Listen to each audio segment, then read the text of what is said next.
If you have a very upright foot, that brings the lever point back here to the center of the joint.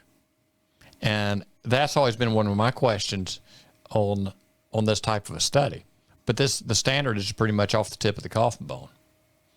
But there again, I think that I was talking to our friend Danny. He says, I don't worry about Palmar angle. I look at the bony column alignment, because he used to, when I first started this, you wanted that bony column alignment dead straight. And I don't hear that much about that now, but that's where we were. And to talk about Palmar angle, well, that does play into that bony column alignment. But every time you tip that coffin bone this way or this way, it changes the tip of the coffin bone a bit. So anyway, that was down a rabbit trail. But using these cameras and the accelerometers and doing some of the same stuff with the shoes, you can look at alterations in movement pattern and have an accurate measurement of it. And you've got to have something way to base it consistently.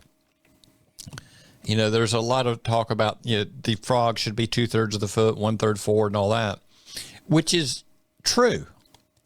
But the problem is the frog deforms and the frog stretches forward. And if you're solely using that, there are other ways to get there. And there's ways to decide whether or not the frog has stretched. And you can get fairly accurate like that. But when we're out in the field working, that's kind of what we're working off of.